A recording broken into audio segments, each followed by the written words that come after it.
I get the icon in cornflower blue?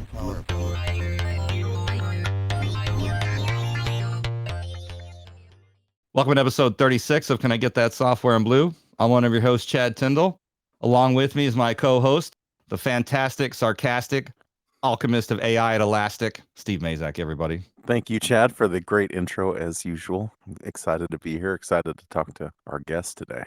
Yeah, you're here with your holographic presence on your Apple Vision Pro for the first time. The new version of the software is actually drawing a face much more realistic than it was when we played with it a month ago. It's less uncanny now. It actually looks like you. Yeah, it looks okay. Like, I guess it can't really see that I shaved my beard off and grew hair, but other than that, like, it's fine. Yeah, exactly. It still thinks you're bald. Yeah, still thinks I'm bald. Thanks a lot, Apple. What are you actually seeing through your AVP right now? Are you able to share your screen so we can see it? Oh, you know what? Let me try that. Let's see if I can. So I'm using the StreamYard app for iOS right now. And so it looks like it normally does on the browser when we're just recording regularly, which is pretty good. But I don't see any controls to share or anything like that. So there's no present button? No. Oh, I thought you were just joining from Safari or something. No, it won't work on Safari. So when I tried it, it said, this isn't supported. You need to use the app. And then I had already downloaded the app. So the app just opened and here we are. So it worked really well. And then what I see in front of me is I'm on Mars, so I can see rocks and stuff. I'm in space. And then you guys are in front of me. And then to the right, I have our show notes so that I have all the questions for Jeff. And then on the left, I have LinkedIn because I like to reference LinkedIn stuff when we go. So I have Jeff's profile pulled up. All right. Well, that's a good little segue to introduce our guest. Okay. His friends call him Yosh. He's a unique CMO from Elastic and Snyk, the marketing chief who filled people with belief. Now he's investing with sleek technique. Jeff Yoshimura, welcome to the show. Chad, thank you so much, Steve. So good to see you. Excited to do this. It's been a long time. We're happy to have you on. We've been talking about having you on for a couple of years. So I'm glad we finally made it happen.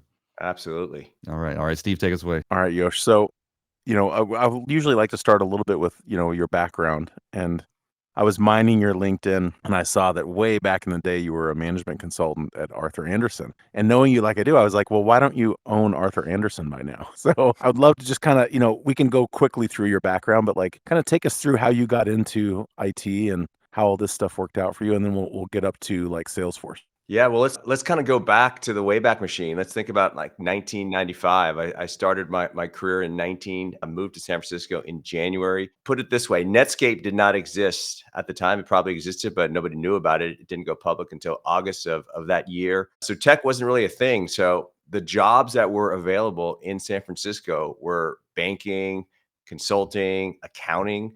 There was even something called the Big Eight. What was the Big Eight? The Big Eight were these big kind of gigantic accounting firms, and then they started to add consulting businesses to their repertoire. Arthur Andersen was one of those companies. So you imagine kind of Arthur Andersen had kind of two branches. It had Arthur Andersen, which was audit and tax, and they had Andersen Consulting, which was the consulting side.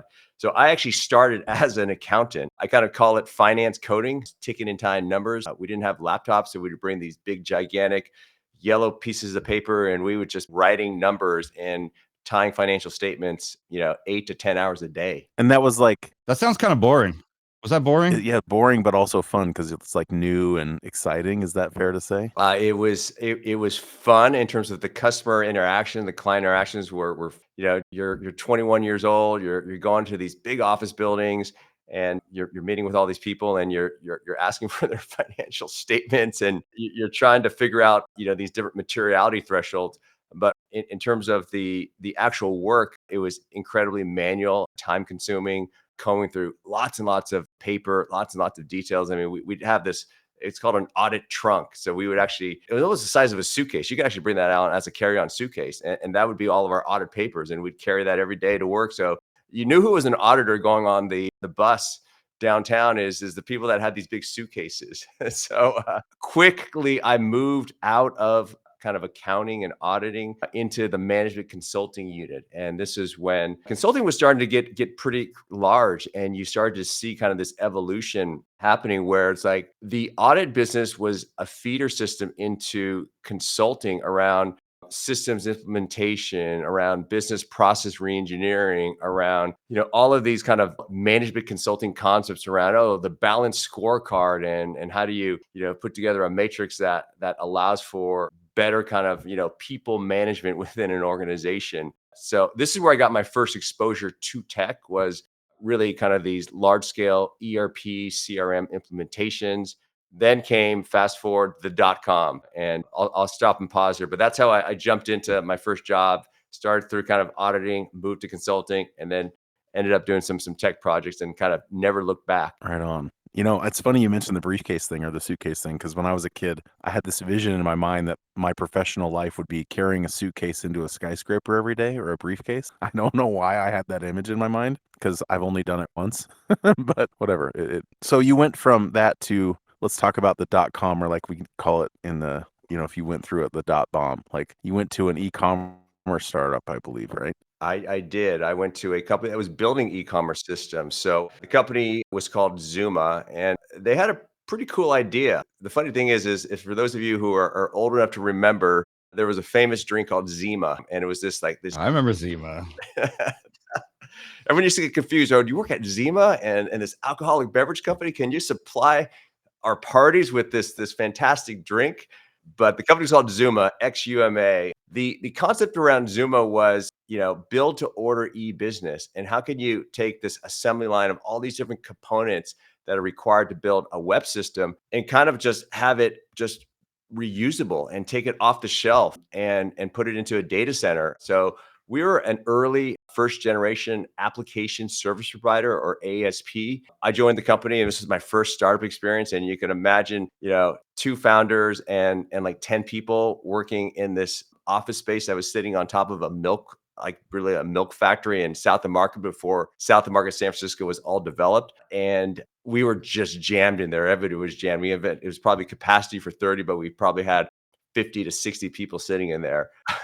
Eventually, the company was able to raise money and get out there and build the company, and moved out to New York. But if you think about kind of those days of just on the technology side, you had to actually procure data center space, and you had to go lease it and sign these long-term contracts. And there was no AWS at the time. So we would say, oh, we're going to host your website for you. But we had to go rent out this space, pay all these lease obligations, and then we'd have to rack and stack them. So we'd have to go, buy the servers, buy the PIX firewalls. We'd have to install the routers. Then we'd have to hire system admins and database engineers. So in order to stand up these implementations, required a lot of services. But it was a super fun experience. We built some really, really cool websites. It was everything from, commerce websites to shopping websites to music, websites. Imagine kind of Columbia House and that kind of distribution of like mail order kind of CDs, is like those type of sites where you can just go on and click and then get your music sent to you, through CDs. So it was a cool, fun experience. Lots of stories. If you go back to the book fcompany.com, I believe this company is actually referenced in that book. So what happened? The dot-com crash happened and you lost your customers, but because you'd signed these long-term leases, you couldn't get out of them. And then, well, customers couldn't pay. One, customers couldn't pay because the dot-coms were going out of business. Two, we had expensive lease obligations, and we could not afford to pay that. And then everything kind of crashed and burned. So it just wasn't sustainable back then to build businesses like it is today, which is, if you look, the past, 20 plus years, there's been just so much rapid innovation. It's so much easier to start a business. Yeah, so Yosh, I thought this was interesting because like we all lived through this together. Back in December of 1999, 4.1% of the world had internet access. Like 147 million people. No, sorry. It was like 250 million people. And then by the time a com crash happened, there was 8.6% of the world was online. wow, doubled in a year. Doubled, but like that's why I think a lot of these things, that's part of the reason a lot of these failed, is like there just wasn't the customer base. Like we built all these cool systems and not many people had access to them. Like when I was at Nike, when we first built Nike.com, the most amazing day we ever had was when we got like 500 orders in one day. That was a huge day for the company. So, come this far, they probably get 500 orders a second. Yeah, well, more than that. Yeah. So if I go down to the stats, the latest stat was December 2022, and 5.5 billion people now have access to the internet, which is 70% of the world's population. So, I mean, that's just mind-boggling when you think about just the generation of children that have come, after us. We didn't grow up in this era where we're tied to our devices and we're connected to the internet. I mean, we go outside and we play outside and we'd read books and you maybe watch TV. TV programming wasn't very good. You didn't have streaming and you didn't have the ability to kind of, go to any type of service that you want. So I think this new generation is used to just a much different experience, which actually will lead into a discussion that I'm sure we'll have later around the expected kind of behaviors when it comes to applications and the internet and now with AI. Yeah, those things were all new back in 19, and it's really amazing kind of what's transpired over 20 years when you kind of look back. Any funny or crazy stories from when your company was collapsing? Oh my goodness. I mean, there's so many stories. I mean, the best story was I was in New York and, I was kind of the official or unofficial kind of lead of that office. And I was only like 27 years old. So you can imagine how good of a leader I was at that time. But the best story is I got wind that, hey, the company was going to shut down. And basically there's probably employees that weren't going to get their last paycheck, not going to get their last, their expense report. And basically everybody just started walking out of the door and grabbing servers and chairs and printers and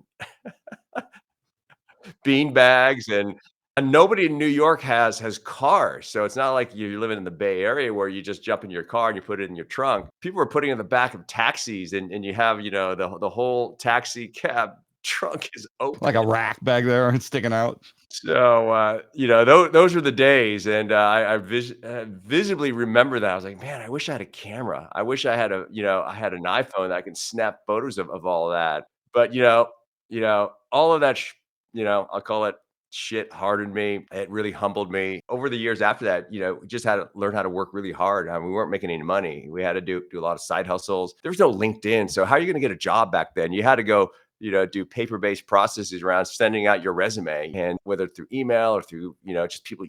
So there was a lot of side hustling, which I think was good. And I don't think folks have had the opportunity to have to do side hustles as of late. Things are just too easy for everybody. Yeah, networking is the easiest thing ever. It takes 2 clicks and you've connected with someone potentially. So But it's not very deep networking. it's not deep network. It's very shallow. I think I'm starting to get this sense and hear from folks that like there's this, I don't know how to call it, but like emerging desire to reconnect with people. Like even my daughter who grew up in the, connected age, like she's starting to value more in-person experiences than being on her phone. And there's a new restaurant that just opened up here in Phoenix that doesn't allow cell phones. You're not allowed to bring it into the building. And they're trying to create a space where you actually have to, reconnect with people and have normal conversations.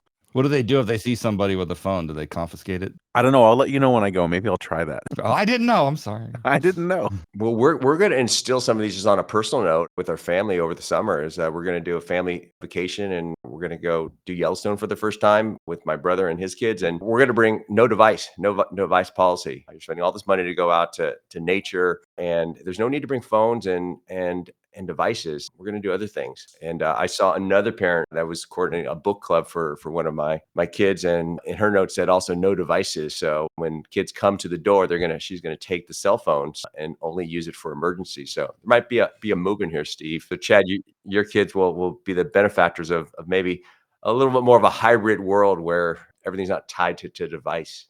It does feel like parents now are trying to swing back the other way. I'm hearing more parents say the same thing. Their kids are watching too much YouTube and getting kind of a bad attitude, and they just take it away. And then after a week of withdrawal, then the attitude gets better, Yeah, it's crazy. Jeff, you went from Zuma to, well, when that company crashed, like, what did you do between the time that you left there and joined Yahoo? Yeah, I was side hustling. So Yahoo was a consulting gig with my former boss, who went over to Yahoo from Zuma. He was one of the co-founders, and he brought me on board. And then I did another side hustle working for the holding company that owns the watch brand Cartier. The name of the company is called Richemont, and we were just doing some management consulting and literally getting paid like $30 an hour to help them kind of figure out how to reduce their costs from, I don't know how much millions of dollars, but let's say we're trying to take out $5 to $15 million of costs across the business. So they're like, oh, hey, we can hire McKinsey or these high end consultants for $500 an hour, but we got these guys here that are unemployed, and we'll pay them 30. And I was like, yes, I need the money. I'll take it. That's amazing. So back then it was a lot about like digitizing paper processes, right? Like moving everything to technology to eke out efficiencies. Absolutely, yeah. So that's kind of what I did between that stint, and Yahoo then afforded me the opportunity to connect with Salesforce, and that referral into Salesforce is from somebody who we all know very well, Mr. Aaron Katz. So Aaron and I go way back, and he was like, "Hey, why don't you come check out this company I just joined? It's called Salesforce." And he was a sales engineer, and I was a services guy by nature. So I joined the early kind of enterprise services team.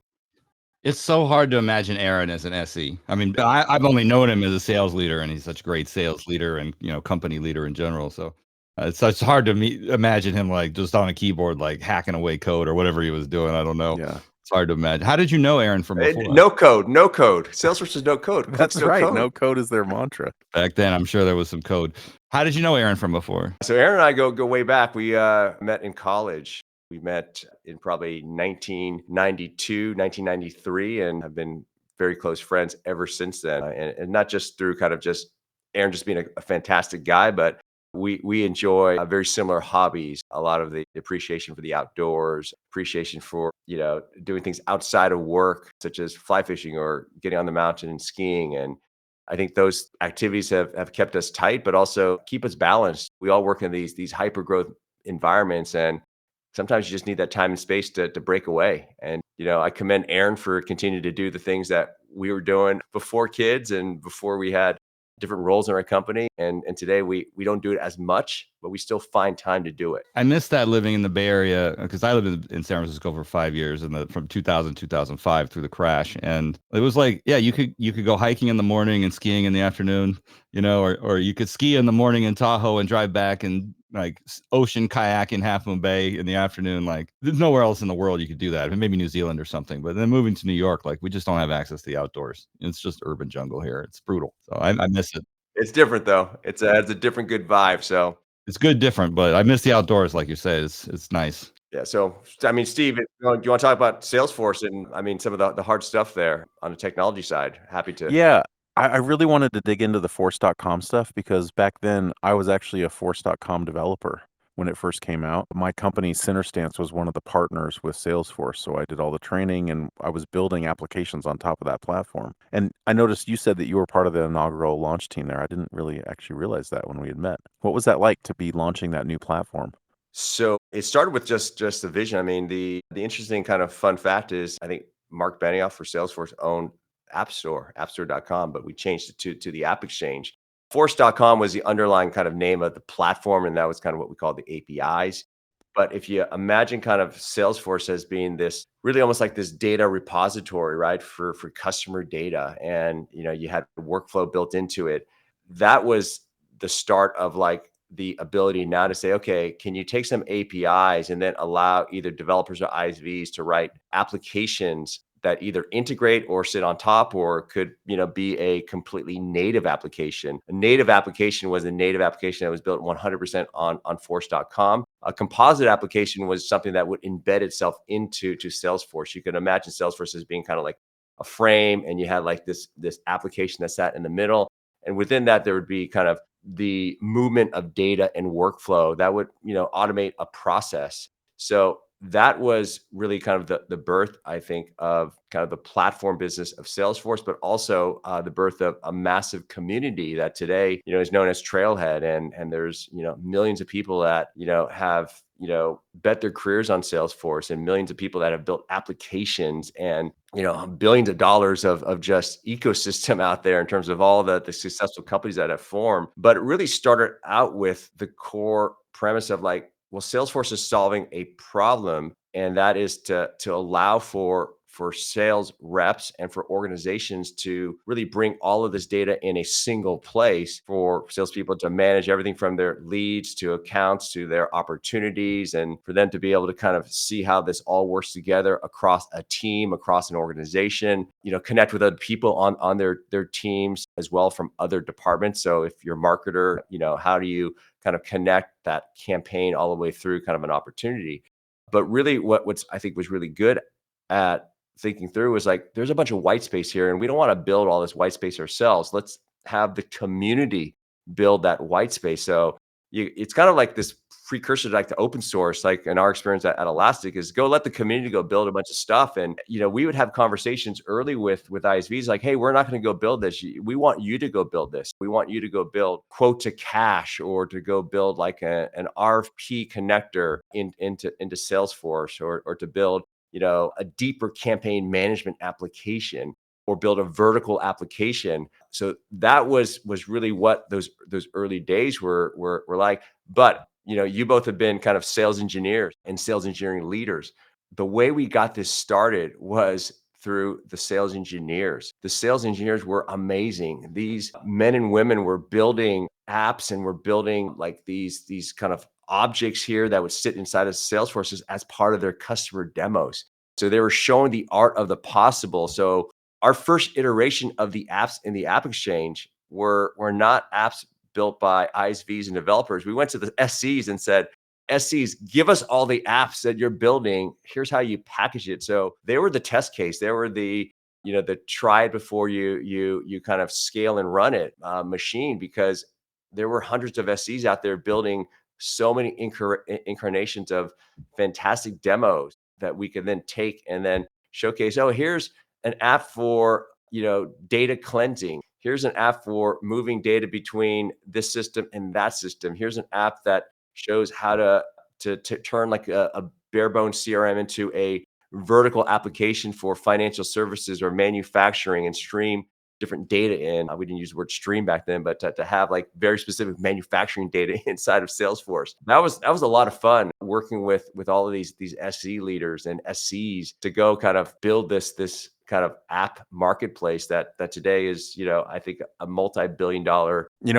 Chad and I totally believe that sales engineers will inherit the earth one day. So I love that you called that out. So Yosh, I'll give two examples of the apps that we built on Force.com when I was at that consulting company. One of them was the e-commerce front end for EJ Gallo, because they had all their customer data in Salesforce anyway, and they wanted to get all the wine sales through the system. So that was a custom app built on top of Force with its own UI. And then the other one was what was it? It was a app that we built for Blue Cross Blue Shield that allowed you to go in and figure out how much a procedure might cost you. So you could say, look, I need a knee replacement. This is where I live. This is my health plan. Like, how much is it going to cost me? And it would do an estimate. So it was a big project, but eventually all that data ended up in Force.com.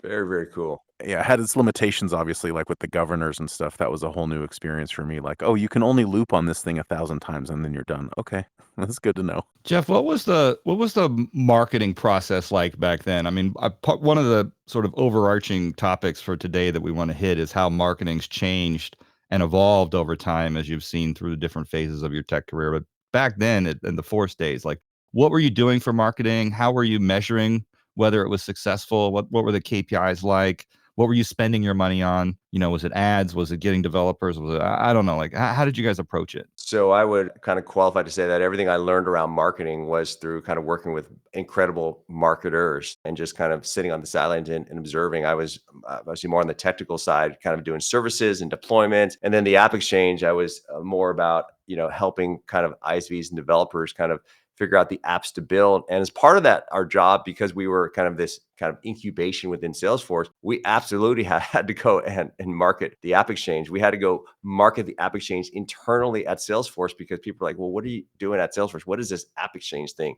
And then we had to go externally to the community and developers.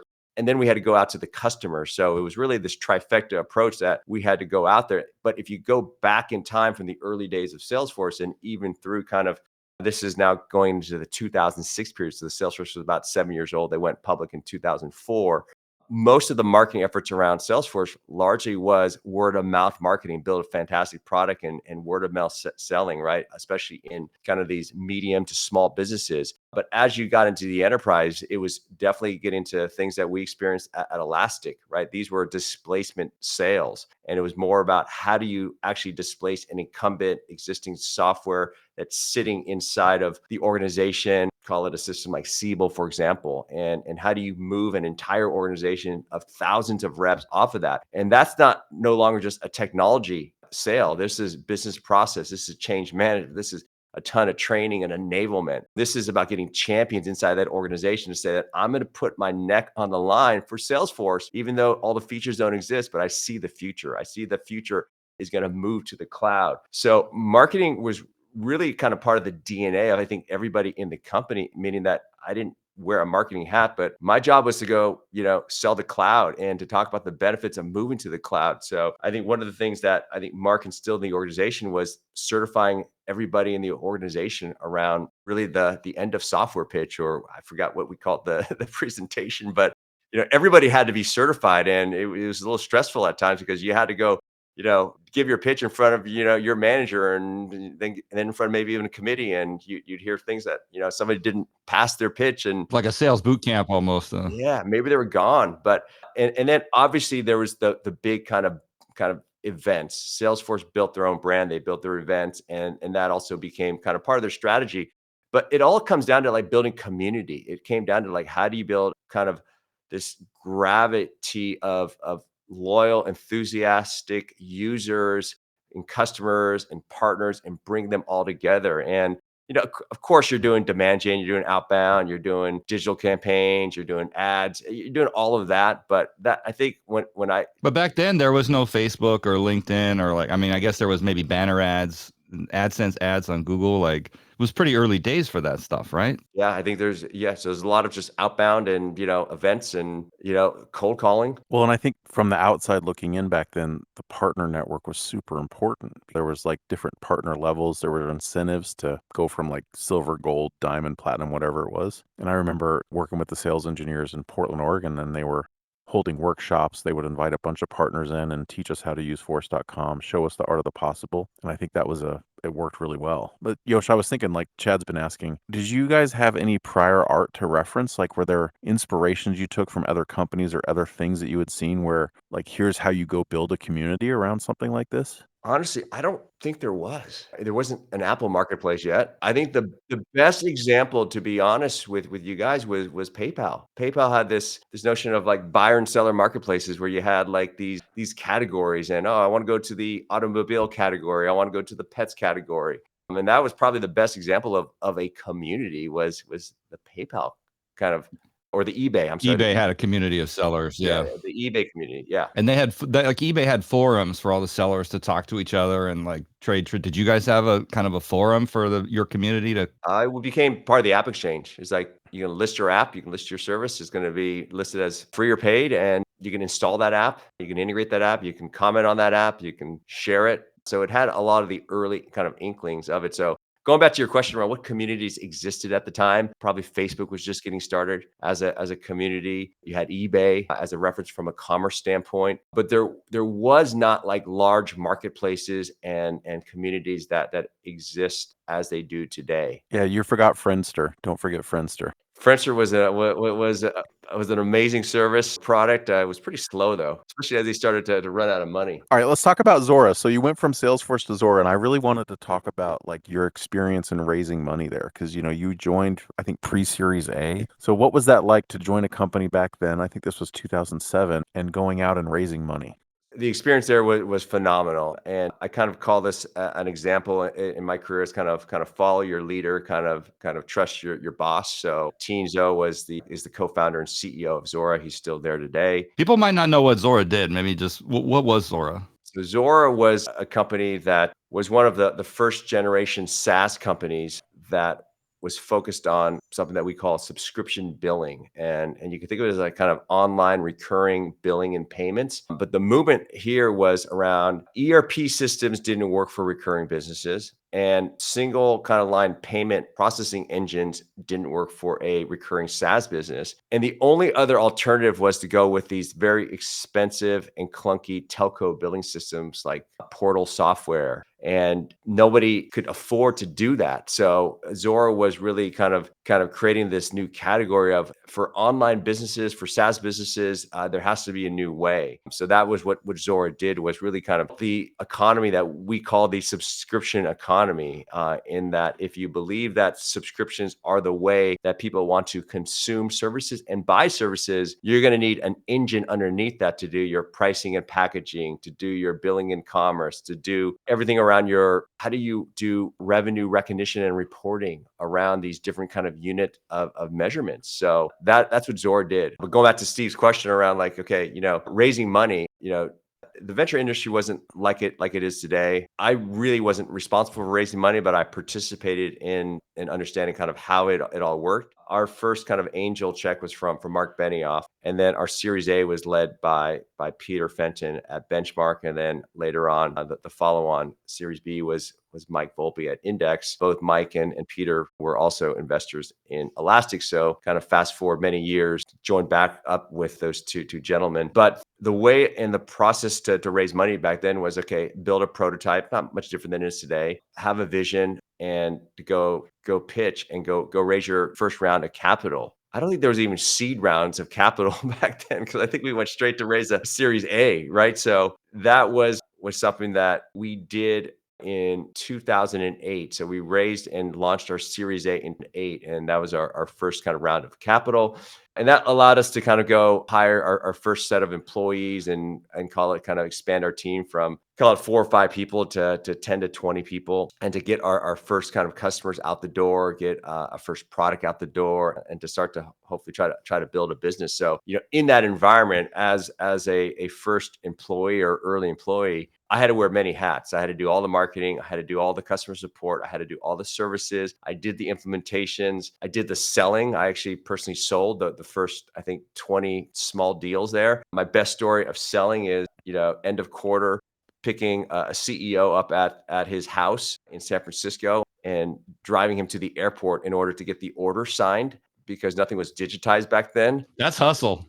That's hustle. Those are things that we learned, because, at the end of the quarter, every deal mattered. And this is our first quarter. So that's what I did. But a lot of fun kind of building that company and learning. I will also say, from a technology standpoint, it was harder to build a company than it would be, 3 or 4 years, 5 years after 2007. There was no AWS yet. There was no GCP, or there was no Azure. So you were still actually renting out data center space and dropping in all of your own kind of hardware and services inside there. You might have some managed services around that, but it was still fairly clunky. It wasn't as turnkey as it became. And imagine kind of the cost structure of doing that. Just the economics were a lot more expensive to start up a company. Yeah. I mean, I remember early days of that. Like Loud Cloud was one of the companies I worked with, where they would host everything, and they had their own bake-in processes for production applications and everything. So, but it was still a very manual process. So Jeff, like, let's compare and contrast for a second the VC industry today versus what it was like back then. Like, what are some of the main differences you see? Because you're still in the startup world raising money, I imagine. So how is it different? Besides more options, there's so many more people to give you money now. I think the economics of the venture industry changed over the past kind of couple years, where things were pretty frothy, and you had large late stage investors doing massive rounds of companies at insane multiples. So I think back in those days, you didn't have that. They were just reasonable Series A, Series B rounds, and it was more traditional. You knew what you had to do to get to that next stage. You had to have X amount of revenue, X amount of customers. You had to have good product traction. You had to have line of sight to that next kind of set of customers, and then things changed in kind of call it the, 18 to 2000, 2001 period, where all of those things were forgotten, and you didn't have to have anything, and you can get a massive valuation on zero revenue, zero product, and a couple of founders and an idea. And then you can also get a massive uplift in valuation based on crazy forward revenue multiple that you might aspire to get. But I feel that a lot of folks were just kind of betting on the come line and saying that, okay, well, I just got to throw my money into something because there's dry powder. And based on that money, I hope that something's going to go well. And now I think things have come back to earth, or normalcy, where I think the venture folks, at least at the early stage, call it seed, inception,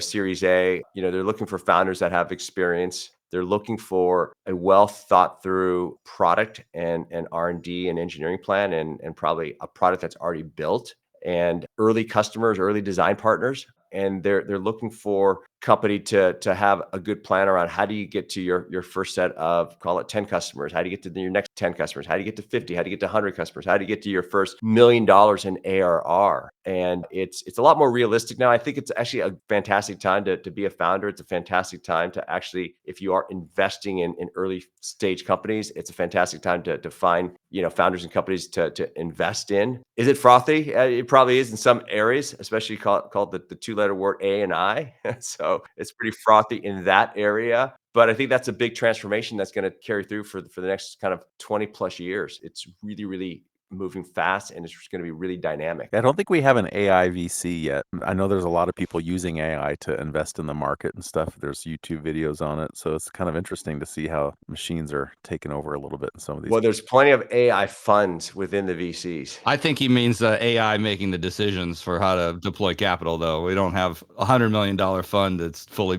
backed by a bot or something. That would be crazy. That'd be a cool agent. Steve, you should create that. The AI agency. You load your pitch, you load your presentation. It already combs through all the due diligence on because then you harvest all that data and you compare it across all these pitches. I think you got an idea. You can probably sell that idea to all the VCs too. So you can go raise $100 million right now. Yeah. And then I'd have to explain one day how someone jailbroke it and took all the money. Whoops. I'm not that good at coding anymore, I don't think. All right. So Yosh, we wanted to talk to you about pricing and packaging because having been part of the early inception of the subscription economy, you guys had to price and package your software and everybody goes through this. Can you kind of walk us through the thinking behind that process and how you find the kind of equilibrium of price performance? Yes, pricing and packaging is, I think, so important to a business. I think you have to think through that from the very kind of inception, early phases of a company, but you also have to constantly measure and monitor for that. And you have to collect feedback from your customers. And I think the aspects of what you need to look at first are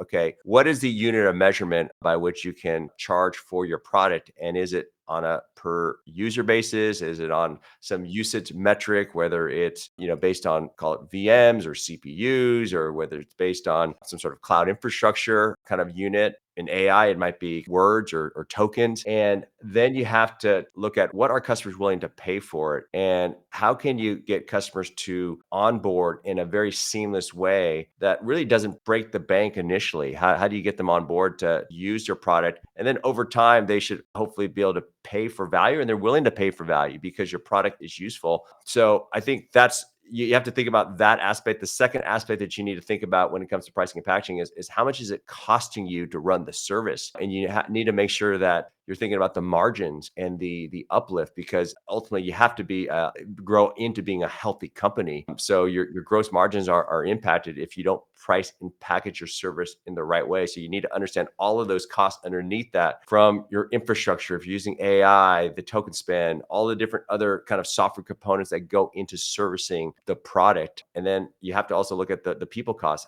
How do you have to service it in terms of the people around support and kind of onboarding experiences and just the ongoing kind of success of someone's usage of the product. So there's a lot of different ways to do pricing and packaging. You could do mixed and blended models, but ultimately, I think where I see pricing and packaging going is moving to this notion where it's less reliant on users. Because if you can have a data moat and base it on data, you don't get into the problem that I think a lot of companies are going to have is, as companies are downsizing the number of employees, and if you're price based on users, you're probably gonna have a lot of churn. So if you can figure out a way to come up with a model that doesn't force user-based pricing, you could still tie it to number of users, your product to number of users, because you have to authenticate and give them login access. But I think there's gonna be a step function in terms of how companies think about how they price and package, given that this notion of user-based pricing, I think is kind of fading away a bit. What do you think it's going to be replaced by, like usage-based instead of user-based? I think usage-based, value-based, you can meter and monitor all this usage and behavioral stuff around the application. And,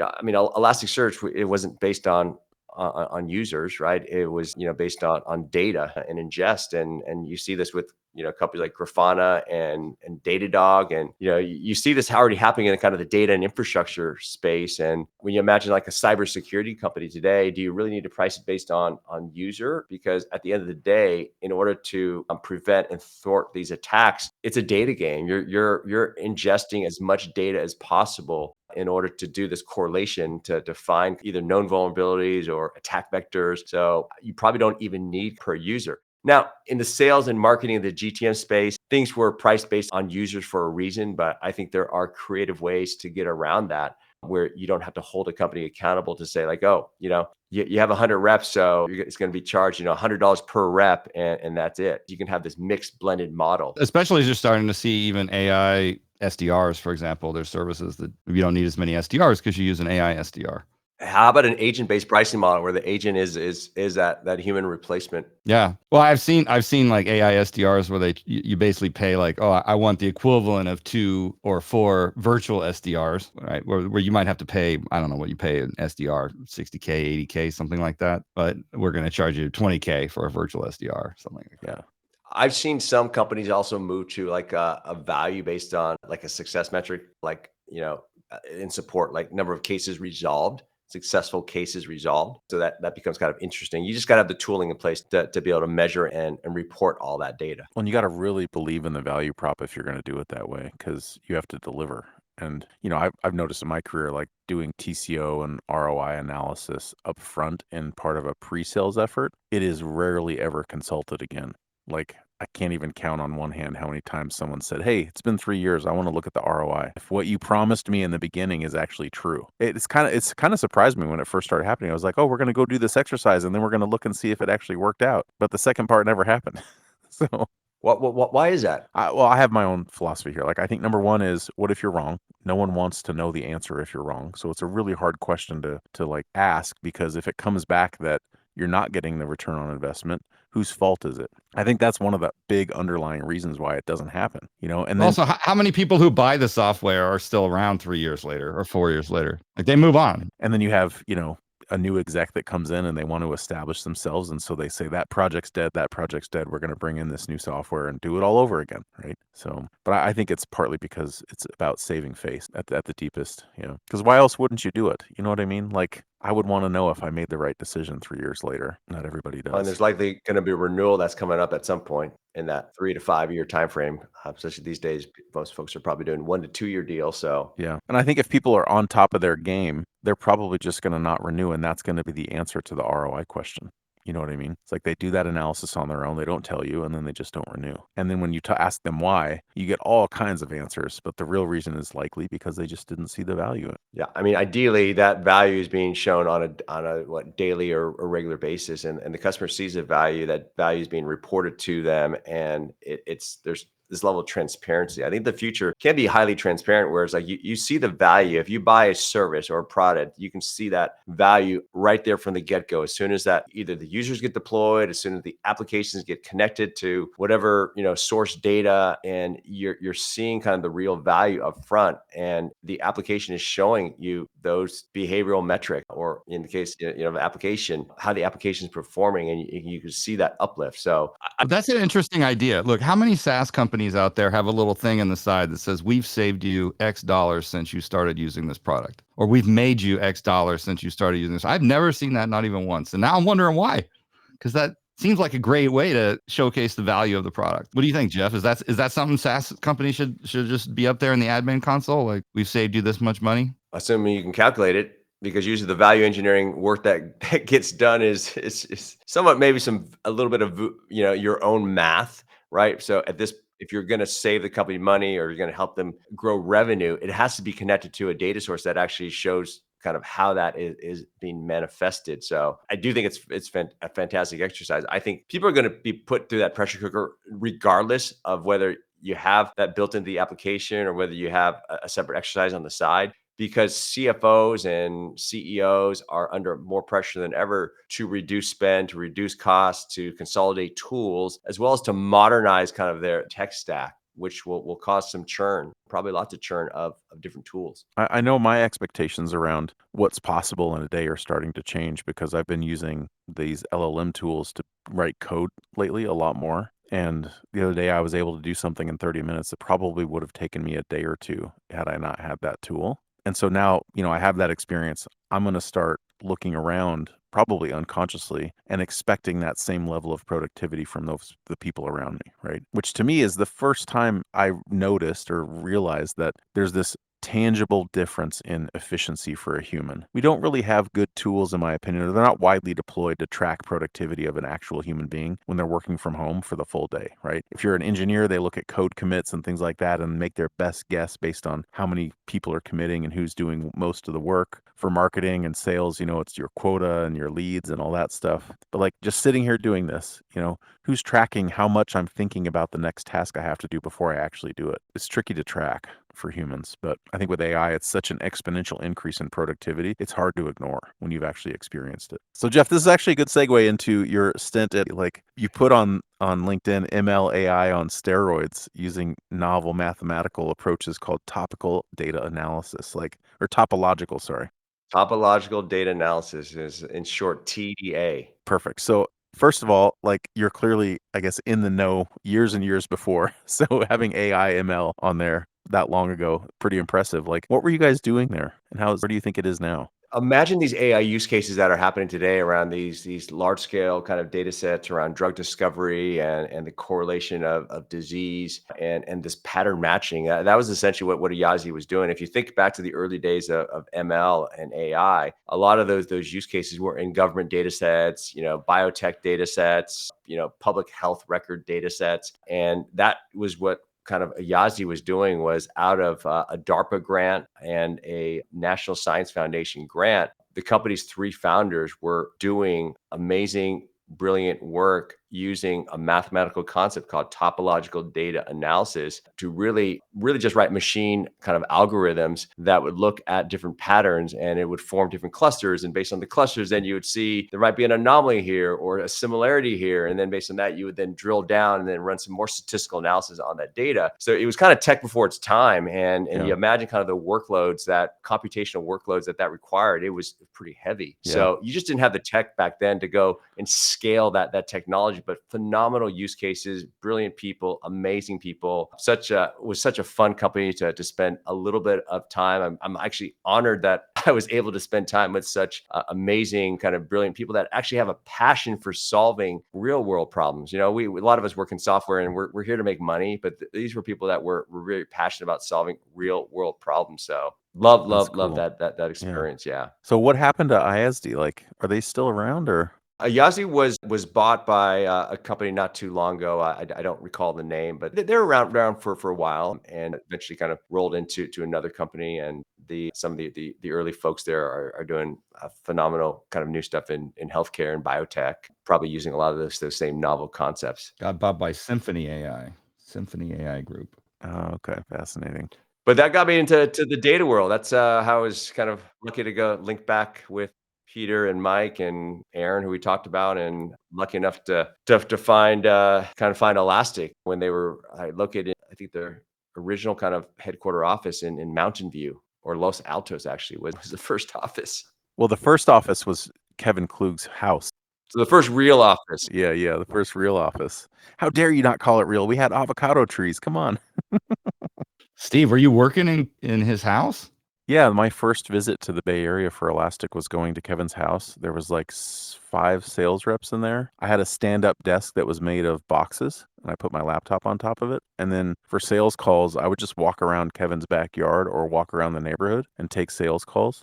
This is some real Silicon Valley stuff here. Working in the garage. That's crazy. Dude, it was so cool. That little kid inside of me was just ecstatic to be part of this thing. At the time, I'm like, fail or not fail, this is the coolest job I've ever had in my life. Just to be part of that, real garage-based startup. So it was fun. So Jeff, you joined Elastic in 2020, or no, 2015. 2015. That's right. So it was your first open source company, right? It was my first open source company. Yes. So how was that transition going from everything you'd done before into this world of open source where community matters a ton, which was not, new to you?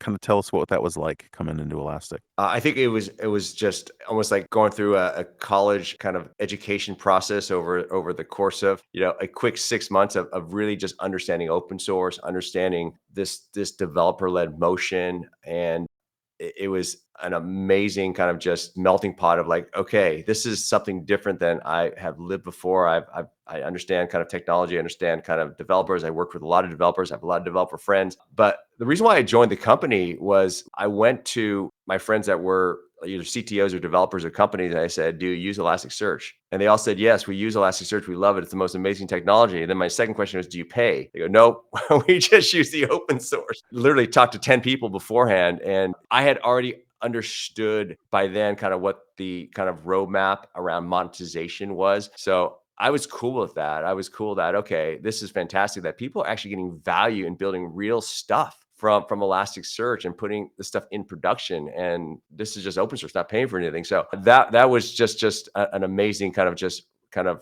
route for me to actually kind of see kind of how real users were building real things and then coming into the company, then really trying to internalize with the help of you, Steve, and so many others around, okay, how do you make sure that you preserve this culture of open source, but then how do you build a commercial moat around this? And what are the things that we need to do to make sure that we don't actually go too far away from what the premise of Elasticsearch, Kibana, Logstash were as the famous elk stack. So Well, so how do you make that decision? I'm sure you're involved. I mean, in the product decisions around what goes in the open source version, what goes in the free version of XPack, what goes in the paid version of XPack. Like, how do you make those decisions back then? well, honestly, that was all product team and probably mostly shy, right? Making those decisions around, what goes in. My job was to make sure that we go out and figure out how to promote in a way that was natural. It should be natural for users to be able to get XPack at the time. That was the commercial offerings around monitoring security and some of these other features, right? And so our job was to, okay, how do we make this community led? And that was what my role was. This is what the team's role was. So what did we do? It was like we would do things around making sure that there was presence around these commercial features inside of the documentation, and all the credit to Scott Fingerhut for really kind of driving that strategy and doing it in a way that wasn't going to piss developers off, but doing it in a way that was educational. We did a lot of webinars, we did a lot of talks, and we made sure that whether it was an SC or someone part of DevRel, they were talking about the benefits of these other features. And when you think about the options, you can either use the feature from Elastic or you can roll it yourself and build yourself and do it yourself. And those aren't very good options for most companies to go build your own security offering that's connected to Elasticsearch. You want the official supported version of that. So, but that was I wasn't part of the decision making there, but I absolutely was part of the distribution strategy to get it out to market. So Jeff, how do you, in an environment like that, how do you market to engineers? You mentioned, you don't want to piss them off. Like, it seems like something that's worth protecting. And there's that constant balance between sales reps saying, "Hey, I want to go talk to these developers because I want to sell them something," versus like, "I just want to go educate them." How do you balance all that stuff? Because and I'll add this in just as context. There's been more and more talk online I've noticed around DevRel being like too corporate now. It's like they're just salespeople in disguise. So how do you protect that and keep it wholesome and like real while you're trying to grow a business? Yeah, so that I think is definitely something that is now being challenged today, especially with the pressure of revenue and the movement of DevRel teams kind of moving in different areas of an organization. You see kind of DevRel sometimes starting in engineering, then moving into marketing, and then moving underneath kind of sales, and sometimes moving underneath sales engineering. It's pretty interesting kind of to see kind of how this is all kind of being kind of spun around. I think when it comes to marketing something for developers, you have to let them have access to it and be able to try and not put a bunch of gates in front of them. It's like the whole purpose of somebody coming to Elasticsearch to go spin up an Elasticsearch cluster is because they have a business problem that they're trying to solve, or they have an app that they're trying to build. And then they need to be educated around everything else around that, including the other open source components that connect to Elasticsearch, but also the commercial offerings that exist around that. So I think it's about kind of giving them that complete picture of everything that they need to do, and doing it in a way that allows them to self-educate, self-discover, allows them to kind of try it themselves. Of course, there needs to be a lot of enablement with the sales team and a fantastic partnership with the SDR and the sales team. And John Black, who's running the SDR team, was incredible at really kind of managing that process and really trying to facilitate and level up the game of every SDR so that the SDR could be helpful to a developer, helpful to somebody who was a potential kind of buyer within the enterprise, but they didn't want to be sold to. And I think they did a pretty good job, especially in the early days, of teaching SDRs how to run that motion. And then you have the sales team, and the sales team, with the help of the SC teams, Chad, you and Steve and your teams, you're there to show them the art of the possible. You're there to show them, like, here's everything that you can use in your arsenal to kind of build, productionize this application at scale. And I think it involves marketing really having a close partnership with the SDR org, with the sales org, with the product team, with engineering. I've always talked about this, and marketing just can't be this island that we're doing a bunch of kind of siphon projects over here. We need to be really integrated into the whole flow of things, because at the end of the day, you're looking at everything that's coming through the website. You're looking at everything that's coming off of kind of our downloads area. Then eventually when we launch the cloud product, you're now looking at, okay, what are the behaviors within the cloud? And then you're kind of feeding in all of this content and kind of how-to type of materials in order to hopefully kind of best codify this journey in a way that gets people to opt in. People should feel that they want to opt in. They want to actually engage and take that next step, because they've already done all the self-education and they're already sold on the company. They're sold on the technology. Now is that point of time where it's about that relationship. Now they need to be sold on, is this a long-term partner for us? Do I trust these people? Do I like these people? Do I, believe in the roadmap? Of course, every software company doesn't have every feature that they need, but can they get a good sense that these are things that are going to be able to be put on the roadmap, or maybe they are on the roadmap? So that's where that relationship comes into play. And I think, Aaron and Justin and you, Steve and Chad, you guys did a fantastic job of really nurturing these customers. And then the SDR org did a fantastic job of really taking people through the early phases of giving them guidance and educational materials and not selling to them. And then hopefully on the marketing side, we did a decent job at being able to push all this content around to different places and hopefully make it useful for people. How did the focus in the marketing organization evolve from the early days when you joined, when, there was just people downloading it and not paying for it? I mean, maybe you were just focused on the number of downloads or something. I'm not sure. Like, what metrics were you looking at? And then as the company got got bigger and more mature, what kinds of things did you start caring about more than just downloads and, I don't know, meetup attendees or something? Early on, absolutely. Meetup attendees, number of meetups, growth of the community, number of downloads, cumulative downloads, unique downloads. Then we were looking early on at like number of, just call it kind of MQLs. And an MQL for us was somebody who had expressed intent, and they probably had watched a Getting Started to Elasticsearch webinar. And those were like some of the early kind of mechanics of kind of lead gen. Of course, you're looking at website visitors, and you're looking at kind of the movement of all this into the sales funnel. But it was like, how many MQLs are we passing over to sales? How many of those folks are they qualifying? And then you're seeing the kind of this funnel go down. And then how many folks are then converting into paid customers? As the company started to grow, some of the focus, I think, started to change around, okay, we need to actually focus on solutions, and we need to focus on actually not just the products we sell, but the use cases and solutions that are going to solve very specific problems that customers have. So then you start to then look at, okay, what are the content materials and programs you can do to, say, position Elastic as not just a company that is incredible for logs and metrics or observability, but also for security. And how do you start to position those type of use cases? And you're starting to get into different buyer personas as well, or influencers or champions, because now you're getting into security teams and security operations. So there you start to look for, like, okay, now we're doing programming around these solutions. So you're now starting to look at all the mechanics around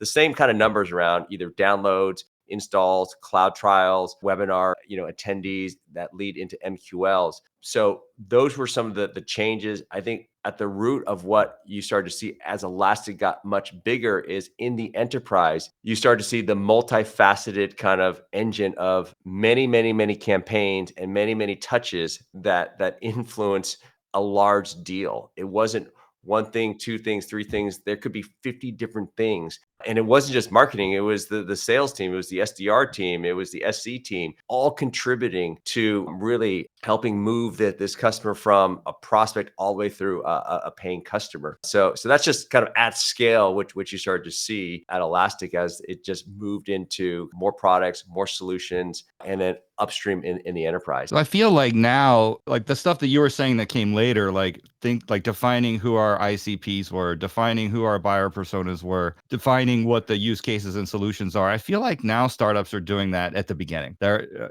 very early. Maybe they're in pre-Series A, Series A. And do you think that's good, or do you think they should wait and do it later like Elastic did? Or you think it's better to do that earlier? In a startup today, I think you absolutely need to understand who your ICP is and who your potential buyer and champion is. And in your early betas and design partners, you have to be talking to those people and you have to ask them the hard question. If I solve A, B, and C, or if I build X, Y, and Z, will you buy? And then you have to then touch the users and say, users, is this functionality that is helpful? And is this functionality that is moving you away from doing either something manually, moving you away from a tool that you don't like, and giving you back more time in the day, or helping you do something that you've never been able to do before? But do you think Shy was doing that in the early days, or was Shy just, we're just building this cool Elasticsearch thing because my wife wanted a place to put her recipes, and then, it kind of. Steve would probably know that question better than I. Well, yeah, I'm just wondering, like, was he thinking about this ICP stuff in, when he was building it, or did it just kind of naturally happen this way? I don't know.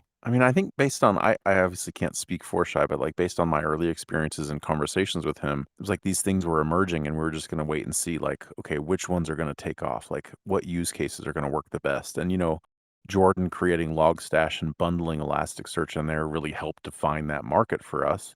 Rashid comes along and says, your UI sucks, here's a better one. Like that was kind of how things came together at a high level. Like, it felt like they were just building cool technology, not sure exactly what use cases it would be for, and then figuring that part out later on. The original use case was still search, right? Like when I first joined the company, most of my conversations with folks were around the search apps they were building. Like they were doing geo stuff, or they wanted to do geo stuff. They were serving ads and using search to serve the ads. That was the early days. And then, of course, blogging started becoming more and more popular and just took off. Like, I guess I'm just wondering if the VC focus, the money focus has like made startups so hyper focused on sales and ICPs from the early days, as opposed to let's build this cool technology and see what kind of problems people can solve with it. I don't know. I don't know which way is better. I think both, honestly. Like you can define an ICP, but how many companies do you know that have pivoted because they got the initial ICP wrong? Oh yeah, all the time. Yeah. And I think the difference with open source is that, and maybe free tiers in software, is you can kind of throw it out there and watch what emerges. And that's really cool to see versus building a company with a very specific niche that they're going to solve, right? Elastic was never that product. It was like, let's let people use it and see what they come up with. It's been amazing to watch. And there's still new stuff that people are coming up with, right? Well, I mean, that's what makes Elastic.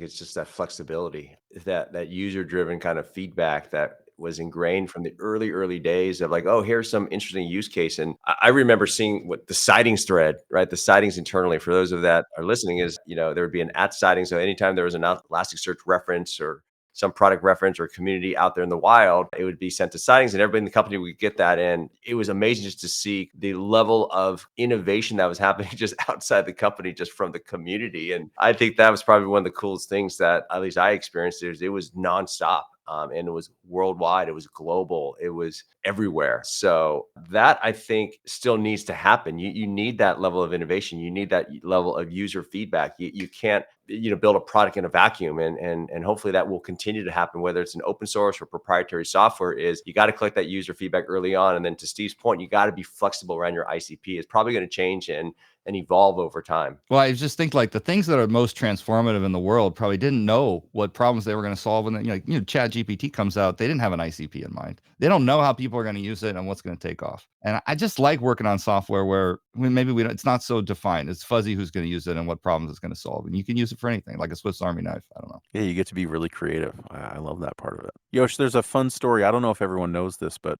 there's a TV show, Mr. Robot, that featured Elastic as part of the tools that they were using on the show, which was a very cool moment for everyone at the company, and anyone in the community, I'm sure, got a big smile on their face. Like, how did that come about? I assumed you have some insider knowledge on how this all went down.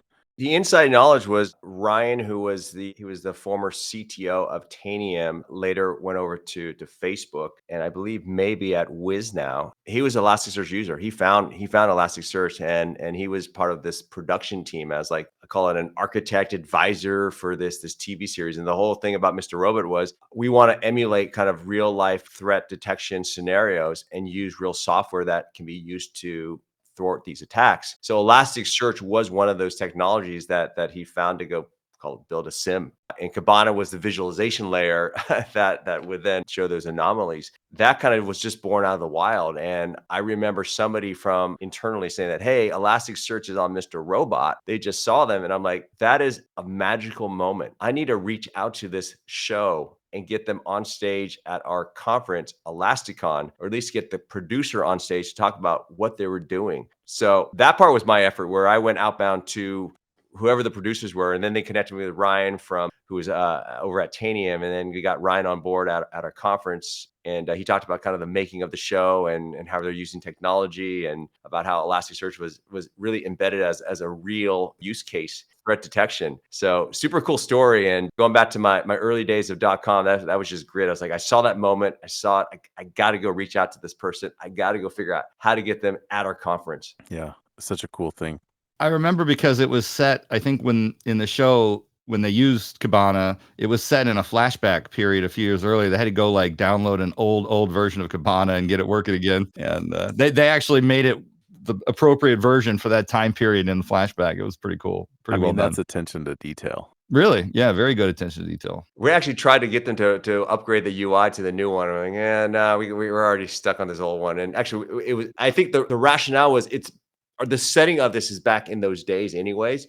And the whole purpose of the show was not to show like the real latest and greatest stuff, but this is like 2 years back. I know. I'm so glad they didn't use like CGI to simulate what hacking would look like, which it never really looks like. So now they use your AVPs and it'll just be like Minority Report, Oh, totally. Yeah. I could do it from my desk. That's right. Got to hack the Gibson. So Jeff, you went from Elastic to Snyk, which I believe is another developer focused company, right? So tell us about that. Like, how is Snyk? Well, tell us a little bit about what Snyk does and why they specifically focus on developers. Yeah. So Snyk stands for So Now You Know, SNYK. Synyk's claim to fame is really bringing the D into security, which is this developer focus into security. So dev first security, we call it developer security. And what that is more and more software is now being written by developers. More and more applications are being put into the cloud. And all of these applications are using components that are subject to vulnerabilities, whether it's an open source library or whether it's specific code that a developer is writing or a Docker image. And what Snyk does is automatically scan for vulnerabilities within that developer's workflow. So if a developer is working inside of their IDE, it's right there for them. So think of it, it's like the Copilot before Copilot was a term. If they're running workloads inside of their CI/CD and collaborating with other team members and developers, Snyk is right there for that team. And then if they are kind of using Docker or some sort of infrastructure as code, Snyk is also in there. So that's what Snyk did, is it brought forth all of the kind of vulnerabilities. It would score those vulnerabilities. It would create, CVEs. Then it would create fixes for developers to automatically fix those vulnerabilities and say, install the right package. So Log4Shell was kind of the big moment for the company, where this was just a widespread issue that impacted everybody. And Snyk was able to issue a fix pretty quickly after that issue. Oh, wait, you mean the Log4j one? Yeah, Log4j, Log4Shell. Yeah. That really kind of hit the industry around, okay, even these applications that have been around for a long, long time, they have some sort of open source component inside of this application that is subject to a vulnerability, whether it's like someone can expose and open up into a port and then grab all this highly confidential data. And, that really kind of was this watershed moment where it just rose kind of this level of awareness around open source is everywhere. Software's eating the world. And that in order to be secure, you just can't rely on a security team because the security team is not doing the coding. The vulnerabilities are sitting within the software. They're sitting within the application that are being built. So that's really what Snyk was really the first kind of company to go out and say that we're going to turn security on its head when it comes to like traditional application security. And we're going to give developers the tools. So, hey, you're a security team. Instead of having just a small 5-person security team, now you have a security team amplified by 100 developers because every developer is going to code more securely. So that means you're going to ship things faster. You're going to be able to resolve issues in your mean time to resolution faster. You're going to give customers a much better application that is hopefully free of vulnerabilities. And if you find a vulnerability or if something happens, then you're able to fix it right away. What was the go-to-market strategy at Snyk? Was it same like developer focused? You had DevRel. Yeah, but it was very similar. We had a DevRel team, but it was a product-led growth approach, a true product-led growth approach where there's a free forever plan, and the free forever plan is up to like 200 scans per month. So if you were building an application, Steve, you can take Snyk's open source product, a container product, and you can scan. Yeah, so I can use it, and then if I start making money, I can pay. Yeah, well, if you go above and you need to like now invite other people to your team because now you have 2 developers working on your application and you want to share and collaborate, then you go up to the next tier. And then for an enterprise, there's a lot more kind of features that they require around maybe custom integrations to their CLI or into their different workflows. That makes sense. So you were at Snyk through COVID, right? Like, That was tough. I didn't meet anybody from the executive management team for about the first, I think, 12 months. It was a Boston-based company headquartered. Engineering was in London. And then a lot of the research and development was in Tel Aviv. So very kind of East Coast and European-based company, which was actually to my liking in terms of that. That was some of the experiences that we had. Elastic was a very multicultural company with roots in Europe. Operating in COVID was hard. We had to make hard decisions around constantly. Do we do in person or not in person? How do we get our teams together? How do you grow a team? How do I actually meet my direct reports and the people that work for them? So a lot of that stuff didn't happen for a long time. But once we came back to work, everything was very healthy and strong. But then obviously what happened is the economic downturn happened where companies then had to go then reduce the number of people that they've had. And that was a tough time for any operator to operate in because most of us had to go through a series of to go through layoffs. yeah, that's unfortunate. What are you seeing in terms of the state of the art for what is working in marketing? Like in the modern world, people don't read emails from marketers anymore, or at least a lot of people don't. Online ads get blocked in the browser automatically. Ad blockers already installed. Do webinars work anymore? Or are people, because they're on Zoom all day, nobody wants to watch a webinar? Like what's not working and what actually is working today? So I think it's going to depend on the company's size, and it's going to depend on the audience. I think for a developer and a technical audience, a lot of the same things are still working is people still want to engage with technical people online, and whether it's through kind of social communities or whether it's through technical content, you'll find that people will engage with that content because it's useful and it's helpful. Like a webinar or like a more targeted, like 5-minute YouTube videos, just tactically, like what? Well, I think webinars need to be short. I think you need to dumb those down to 10 to 20 minutes. I like the concept of shorts. So if you can actually publish a bunch of shorts, I think that's fantastic. But is that even too long, or does it need to be like a 30-second TikTok? Like, well, I think it's up to now the marketing team to be creative and say, oh, hey, let me go turn this into like a little quick infomercial that then takes them to the longer form content. So I think teams need to be creative around how they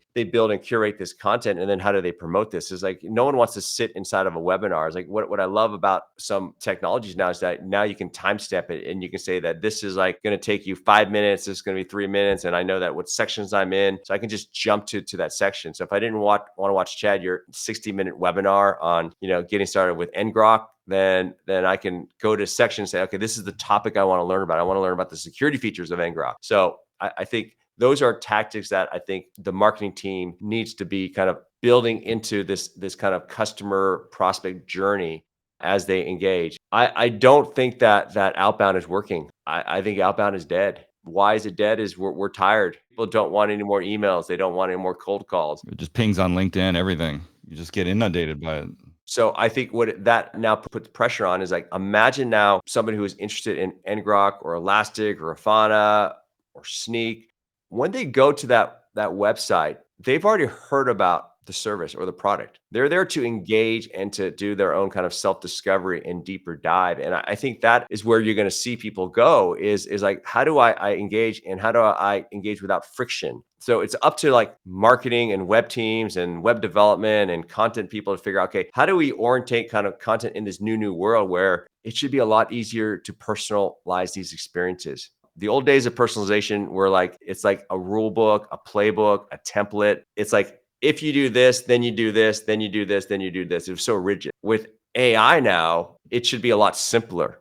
It should know who you are based on where you came from. It should be able to correlate kind of whether you are already in the system and whether you have looked at these pieces of content. It should automatically surface things for you in a non-intrusive way that isn't, hey, in order to get this, you fill out a form. I mean, gone are the days of like just filling out forms and putting in a junk email address. So I think that's the what I see as kind of the future. And that's what kind of gets me excited is I think B2B buying becomes more like B2C. Is like when you go buy something online on Amazon, you're not put up a bunch of walls and gate that don't allow you to kind of look for what you want. You might get a lot of ads. We all get ads, but Well, that's the buying process. Well, so since you brought up B2B versus B2C, in B2C, influencer marketing is king, right? You're going to see something on Instagram or some influencer you follow is going to recommend a product. You're going to click it. You're going to go buy it.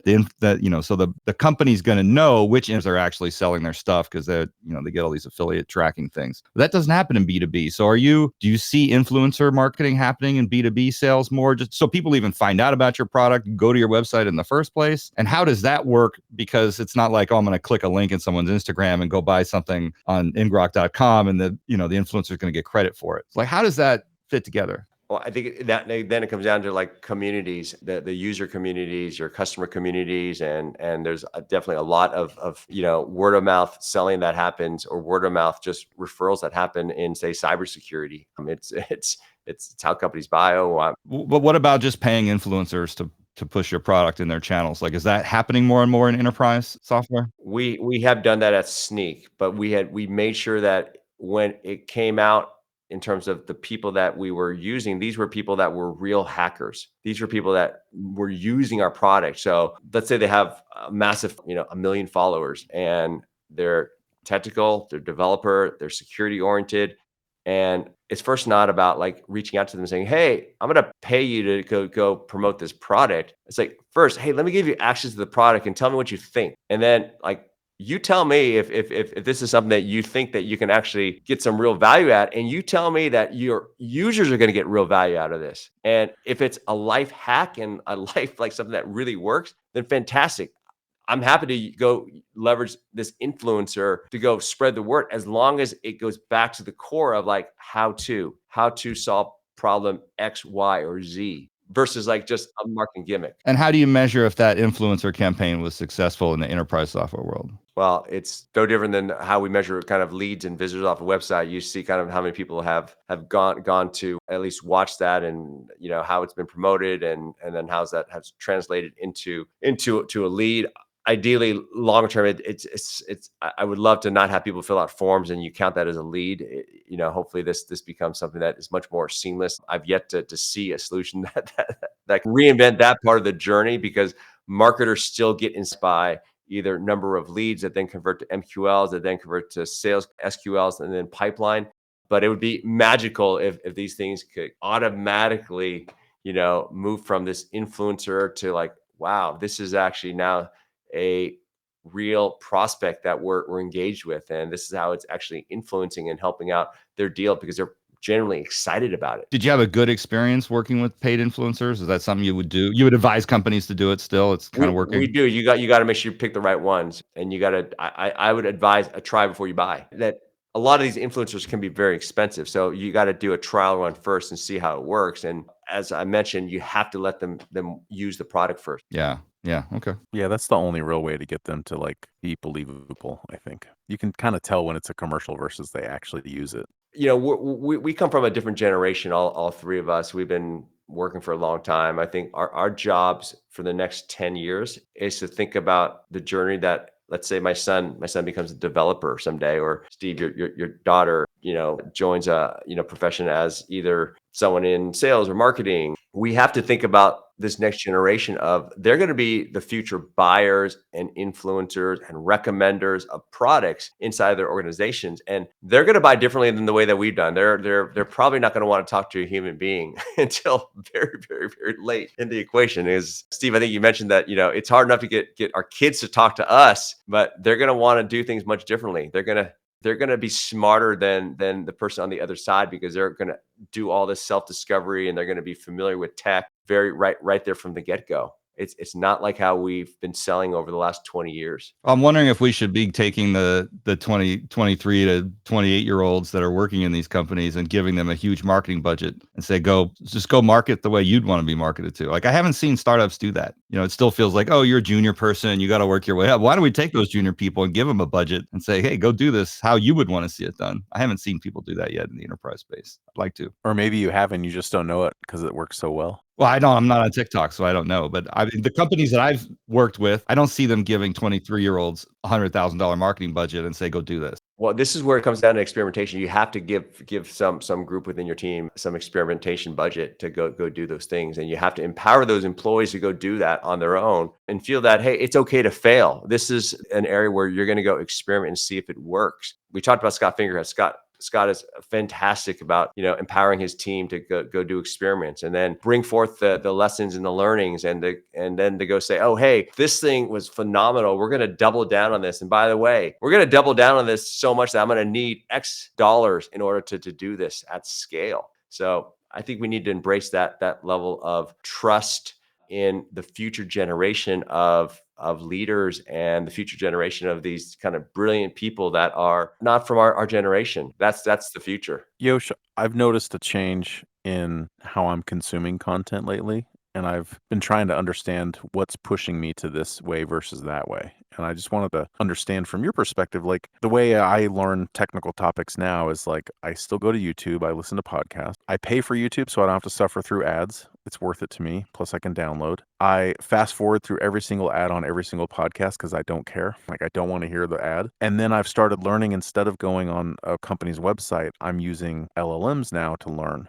I do validate things sometimes, like, is this really true if I really don't know the topic? How do you see marketing changing over the next couple of years with the advent of all these AI agents, LLMs, and people starting to move their time and research over to those platforms that don't necessarily today have ways to advertise, right? I know people are trying to create more and more content that they're hoping gets indexed or trained on, and in there you can quote unquote put an ad. But like the days of reading a recipe and having to read through someone's personal story, I think are coming to an end, right? So how are you adapting to that? So I think it's a fascinating question. Everything is multimodal now. There are so many different mediums of how you can consume content. The role of a marketer in the future is going to be vastly different. You're going to have to spread out to multiple channels to reach these people. And you mentioned something about agents, right? It's like, I don't know, maybe the future is like you can have an agent. If you're a company, you call it your Elastic, is you can have an agent that goes out there and is acts on your behalf and is really the promoter of your product in a way that is audience specific. It gets trained on how to answer questions. And it also knows that at the end of the day, you're trying to get them to become a customer and really a user of Elasticsearch. So I don't know, how do you train all these agents where that's their job, but they have a couple purposes. They can't be overtly selling all the time. They have to guide. I don't know. I think it's a fascinating kind of question around can these kind of multi-step, multi-process agents exist that kind of aid in the journey from a marketing side. I don't know. Someone needs to invent that, but I do think it's going to change. I think it's going to change drastically. I think I'll tell a little story here, like to emphasize this point. Chad and I were in Vegas a while back, and we were trying to find a place to eat. And so Chad's like, I'm going to use ChatGPT. And so he prompts it a few times to find like the best. What were we looking for, Chad? I think it was ramen noodles, right? No, the prompt I gave was, we were walking out of the Sphere, heading back to Steve's car was parked at the Venetian. We're walking down the Strip, and I said, show me all the late night dining options in Las Vegas that are open right now. And I want you to go to Yelp and get me the Yelp rating for each business. I want you to give me a Google Maps link to each business. I want to see the distance from the Venetian to that business. I want it organized in table format. And it just went and did it. It was amazing. It went and found like an Eater article for late night dining. It parsed it, and then it went to Yelp 10 times and got all this stuff. It went to Google Maps and got the Google Maps link, and then just did it. It was amazing. Yeah, and in the end, we were not disappointed. The food was great. It was phenomenal. It had diners, it had ramen places, late night Korean barbecue, kind of had everything. Well, imagine that process for a complex sale. Yes. So I bring that story up to like illustrate a point, which is for the last 20 years, people have been trying to optimize their websites for SEO. And we've gotten so optimized that it's turned into a garbage heap, in my opinion. Like I hate surfing the web now because on my phone, I can't even read the content because it's ad after ad after ad popping up. And it's like, it's not even worth my time anymore. I just hate it. That way, it's like I think now companies are going to have to start optimizing for that type of experience. Like if you want to show up in these results, you know, the RAG pattern is kind of what everyone's using right now to surface results and then parse them. It's like maybe there's a semantic optimization that's going to happen in the web now.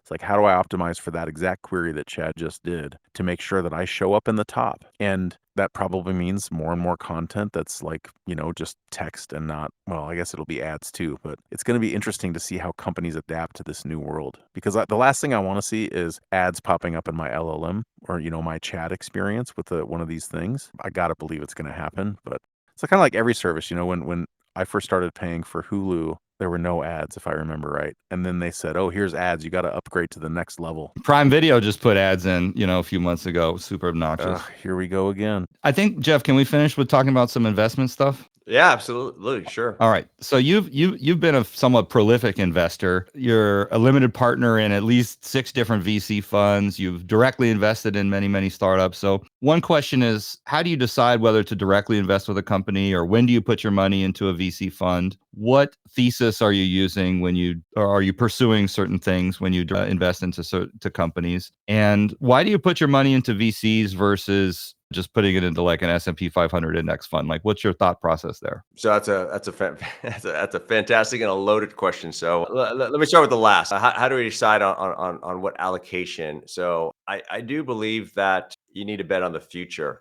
and in the industries that we have been born and that we've been kind of living over the past, you know, many years, it's all been about the future. It's been about, you know, some technology or some mega trend, and that mega trend has turned into something pretty special. In order to do that, you know, out of your kind of your nested finances, you need to allocate some portion of that, at least based on your risk profile and based on other aspects, to what I would call these risky investments. Whereas like if something happens to those companies and they don't go the way that you want them, and the funds don't materialize to what the expected kind of outcome is, you're okay with that. But you're doing that because you believe in the future of founders, of technologists, of companies that are going to be hopefully generational and solving kind of either new or interesting kind of problems. So that's kind of been my investment thesis is not get overweight and make sure that you allocate the right amount to those funds. In terms of the decision, How much of your net worth do you put into VCs and you know, very small. what are we talking about? Less than 5%? Oh, I probably less than that. 1%, right? So very little. All right. You're taking some play money on the side basically and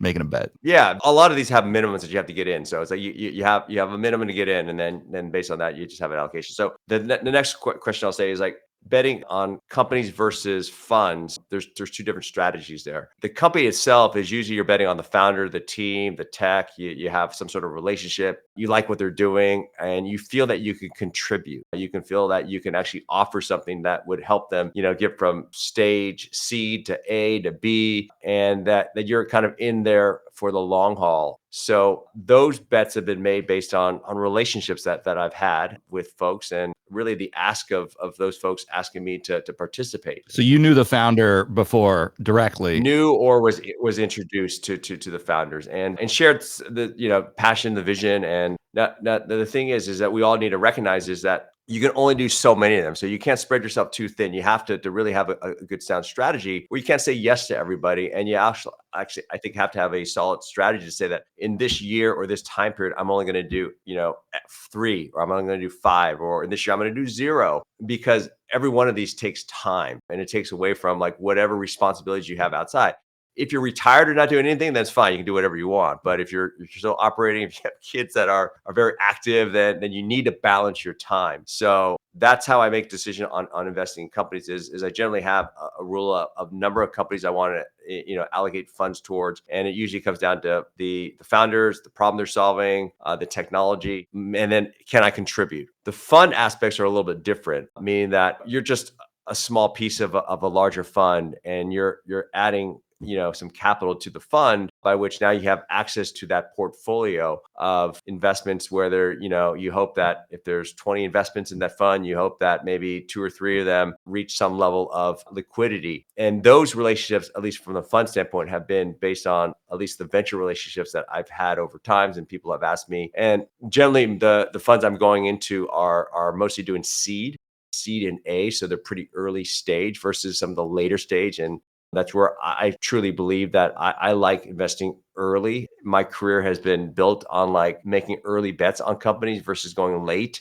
That's how I make decisions on different funds. And then the thesis areas of investments is you don't see me doing like pharma, healthcare, and like vertical type of stuff. It's really been in the sweet spot of dev, infrastructure, ops, as well as anything in like maybe some investments in like the GTM area. So there's VCs that kind of do GTMA as well as like DevOps. And then a lot of these funds obviously have AI as a thesis as well. Which route has been more profitable for you? And I ask because I think like VC funds are great for people maybe who aren't in our business. Okay, I'm a money manager at a pension fund. I got to deploy this money. I don't know anything about the tech world. I'll put it in a VC and let someone make. But you're very knowledgeable about the tech world. You know the players. You know behind the scenes. So maybe are you actually able to make better bets directly than you are with the VCs, or how does that play out? Like in your actual returns? Yeah, well, I don't think I can calculate or comment on that yet, because most of these funds have been pretty early stage. It's gonna take some time for them to materialize.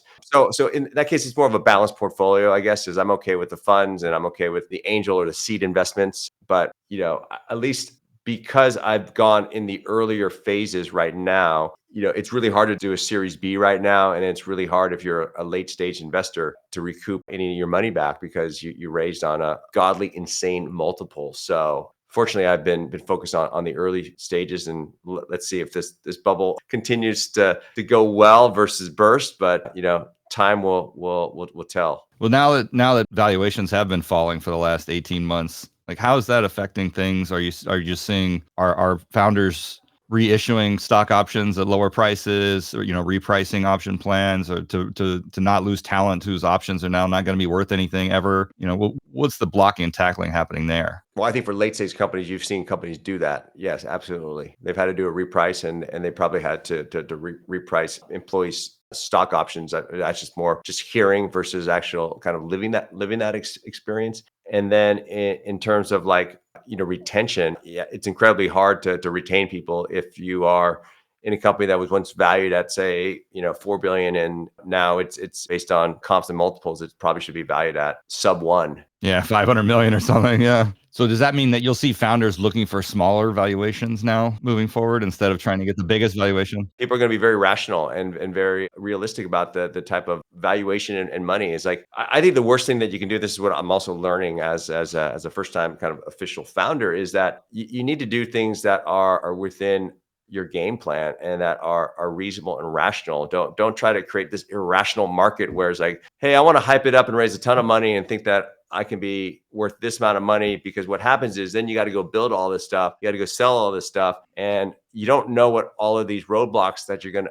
that are gonna come through this process that are gonna make it very difficult for you to live up to those high, lofty expectations. So I do think that the overall industry is finding that founders and even the venture folks, the general advice is to go small and deliver proof points, deliver those early wins. Don't put yourself in a situation where you are just you lock out your success. Well, you're starting your own company. It's in stealth mode. How much can you tell us about it? Yeah. Not much. We do want to launch something later on this year. I have an amazing set of co-founders. We have a small team of 7.